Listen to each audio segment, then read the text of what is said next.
ചോറിൻ്റെ കൂടെ കഴിക്കാൻ പറ്റുന്ന വളരെ സിമ്പിളായിട്ടുള്ള ഒരു ഐറ്റമാണ് ഇന്ന് ഉണ്ടാക്കുന്നത്. ഇപ്പോൾ ചോറിൻ്റെ കൂടെയെന്ന് മാത്രമല്ല, നമുക്ക് ചപ്പാത്തിൻ്റെ കൂടെയും അതുപോലെ അപ്പത്തിൻ്റെ കൂടെയും ദോശ, ഇഡ്ഡലി ഇതിൻ്റെ കൂടെ ഒക്കെ കഴിക്കാൻ പറ്റും. അതുപോലെ നമുക്ക് വേറെ കറിയൊന്നും ഇല്ലെങ്കിലും ഇത് മാത്രം കൂട്ടിയിട്ട് നമുക്ക് ചോറുണ്ണാൻ പറ്റും. ഇതിൽ നമ്മൾ തേങ്ങ അതുപോലെ സവാള ഇതൊന്നും ചേർക്കുന്നില്ല. വളരെ സിമ്പിളായിട്ട് നമ്മളിത് ഉണ്ടാക്കുന്നത്. നല്ല ടേസ്റ്റുമാണ്.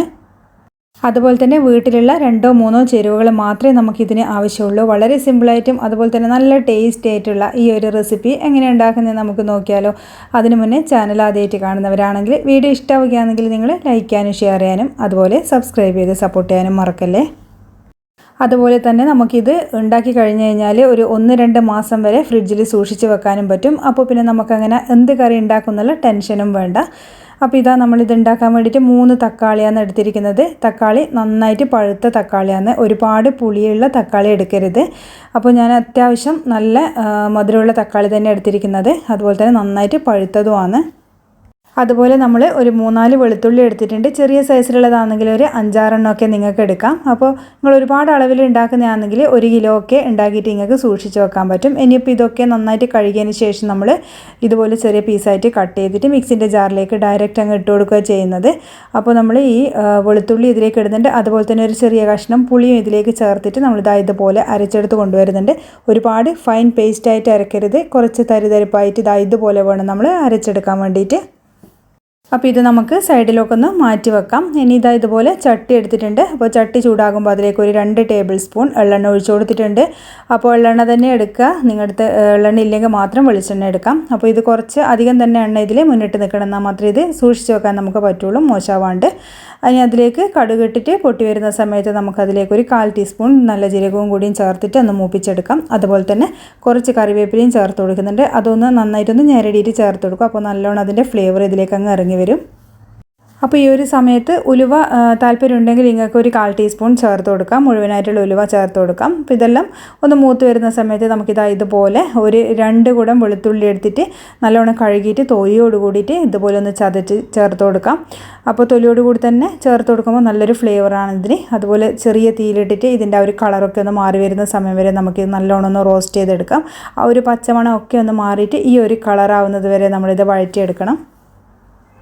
അതിനുശേഷം ഇതിലേക്ക് ഒരു 1/4 ടീസ്പൂൺ മഞ്ഞൾപ്പൊടി അതുപോലെ 2-3 ടീസ്പൂൺ മുളക് പൊടി ചേർത്ത് കൊടുക്കാം. അതൊക്കെ എരിവിനനുസരിച്ച് നിങ്ങൾക്ക് ചേർത്ത് കൊടുക്കാം. ഞാനിവിടെ കാശ്മീരി മുളക് പൊടിയാണ് എടുത്തത്, അതുകൊണ്ട് കുറച്ച് അധികം അളവിൽ ചേർത്ത് കൊടുക്കുന്നുണ്ട്. പിന്നെ ഒരു 1/2 ടീസ്പൂൺ ഉലുവപ്പൊടിയും പിന്നെ ഒരു 1/4 ടീസ്പൂൺ കായപ്പൊടിയും കൂടിയും ചേർത്തിട്ട് ചെറിയ തീയിലിട്ടിട്ട് നമുക്ക് ഈ പൊടീൻ്റെ പച്ചമണം മാറി വരുന്നവരെ ഒന്ന് വഴറ്റി കൊടുക്കാം. കാശ്മീരി മുളക് പൊടിക്ക് പകരം നല്ല മുളക് പൊടി എടുത്താലും മതി. അപ്പോൾ അതാകുമ്പോൾ ക്വാണ്ടിറ്റി കുറച്ച് കുറക്കണം. അപ്പോൾ ഇതാകുമ്പോൾ എന്ന് പറയുമ്പോൾ നമുക്ക് കുറച്ച് നല്ല കളറ് കിട്ടും. അപ്പോൾ അതിൻ്റെ ആ ഒരു പച്ചമണമൊക്കെ ഒന്ന് മാറി വരുന്നവർ ചെറിയ തീയിലിട്ടിട്ട് ഇളക്കാം, അല്ലെങ്കിൽ ഫ്ലെയിം ഓഫാക്കി കൊടുത്തിട്ട് ആ ചൂട്ടിനെ ഒന്ന് ഇളക്കിയാൽ മതി. ഇനി നമ്മൾ നേരത്തെ അരച്ചുകൊണ്ട് വന്ന തക്കാളി പേസ്റ്റ് ഉണ്ടല്ലോ, അപ്പോൾ അതും കൂടി ചേർത്തിട്ട് നല്ലപോലെ കൈയെടുക്കാണ്ട് ഇങ്ങനെ മിക്സ് ചെയ്തുകൊണ്ടിരിക്കുക. ഈ ഒരു സമയം ഫ്ലെയിം നന്നായിട്ട് തന്നെ കുറച്ച് വെക്കണം. അപ്പോൾ ഇത് ഏകദേശം ഒരു 5-8 മിനിറ്റ് കഴിയുമ്പോൾ ഇത് നന്നായിട്ട് തന്നെ തിളച്ച് വരാൻ തുടങ്ങും. അപ്പോൾ തിളച്ച് വരുന്ന സമയത്ത് മേത്തേക്കൊന്ന് പൊട്ടിത്തെറിക്കാനുള്ള സാധ്യതയൊക്കെ ഉണ്ട്. അതുകൊണ്ട് മൂടി വെച്ചിട്ട് ഇതൊന്ന് കുക്ക് ചെയ്തെടുക്കാം. അപ്പോൾ ഇത് കുറച്ച് ടൈം എടുത്തിട്ട് കുക്ക് ചെയ്യണം, എന്നാൽ മാത്രമേ നല്ല ടേസ്റ്റ് ഉണ്ടാവുള്ളൂ. അപ്പോൾ വേറെ നമുക്ക് അധികം ഇൻഗ്രീഡിയൻസ് ഒന്നും വേണ്ട, നമുക്ക് ഈ ആ ഒരു കുക്കിംഗ് ടൈം മാത്രമേ ഉള്ളൂ കുറച്ച് അധികം എടുക്കുന്നത്. അപ്പോൾ ഏകദേശം ഒരു 5 മിനിറ്റ് കഴിഞ്ഞിട്ട് നന്നായിട്ട് വീണ്ടും ഇളക്കിയതിന് ശേഷം നമ്മൾ മൂടി വെച്ചിട്ട് കുക്ക് ചെയ്തെടുക്കുന്നുണ്ട്. അപ്പോൾ ഇത് നന്നായിട്ട് തന്നെ വറ്റി കിട്ടണം. അതുപോലെ തന്നെ നല്ലൊരു കളറൊക്കെ ചേഞ്ച് ആയി അതിൻ്റെ എണ്ണയൊക്കെ ഒന്ന് മേലെ തെളിഞ്ഞ് വരികയും ചെയ്യും. അതുവരെ നമ്മളിത് നന്നായിട്ട് വഴറ്റി കൊടുക്കണം. ഈ ഒരു സമയം നമുക്കിതിലേക്ക് ഉപ്പ് ചേർത്ത് കൊടുക്കാം. നമ്മൾ ഇതുവരെ ഉപ്പ് ചേർത്ത് കൊടുത്തിട്ടില്ല. അപ്പോൾ ഈ ഒരു സമയത്ത് നമ്മളൊരു ചെറിയ കഷ്ണം ശർക്കര ചേർത്ത് കൊടുക്കുന്നുണ്ട്. നമ്മൾ എരിവും പുളിയും ഒക്കെ ഒന്ന് ബാലൻസ് ചെയ്ത് കിട്ടാൻ വേണ്ടി ചേർക്കുന്നതാണ്. ഒരുപാടങ്ങ് കൂടിപ്പോകേണ്ട ആവശ്യമില്ല. അപ്പോൾ അതൊക്കെ ചേർത്തിട്ട് നല്ലപോലെ നമ്മളിതൊന്ന് മിക്സ് ചെയ്തെടുക്കുന്നുണ്ട്. അപ്പോൾ ഇത് നന്നായിട്ട് വറ്റി വരണം. ഇതിൻ്റെ ആ ഒരു വെള്ളമൊക്കെ ഒന്ന് വറ്റി കിട്ടണം. അതുവരെ നമ്മളിത് നന്നായിട്ട് തന്നെ കുക്ക് ചെയ്തെടുക്കണം. അപ്പോൾ ഇത് ഇടയ്ക്കിടെ ഒന്ന് ചട്ടിക്ക് പറ്റി പോകാണ്ടൊന്ന് ഇളക്കിക്കൊണ്ടേയിരിക്കുക, അത് മാത്രമേ വേണ്ടൂ.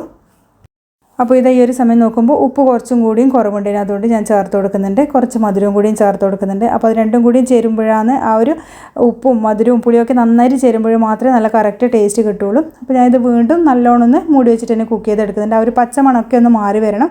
ഇതുപോലെ എണ്ണ ഇങ്ങനെ മേലെ തെളിഞ്ഞ് വരുന്ന സമയം വരെയാണ് നമ്മളിത് കുക്ക് ചെയ്തെടുക്കേണ്ടത്. അപ്പോൾ ഇത്രയും മതിയാകും. നമുക്കിനി ഫ്ലെയിം ഓഫ് ചെയ്യാം. അപ്പോൾ ഫ്ലെയിം ഓഫ് ചെയ്തിട്ട് കുറച്ചും കൂടി നമ്മൾ തണുക്കുന്ന സമയത്ത് ഇതുപോലെ നന്നായിട്ട് തന്നെ വറ്റി കിട്ടുകയും ചെയ്യും. അപ്പോൾ നല്ലോണം ഒന്ന് തണുത്തതിന് ശേഷം മാത്രം നമുക്കിത് ഫ്രിഡ്ജിലൊക്കെ സൂക്ഷിച്ച് വെക്കാം. എനിക്കിത് ഏകദേശം ഒരാഴ്ച വരെ സൂക്ഷിക്കാനുണ്ടായിരുന്നു.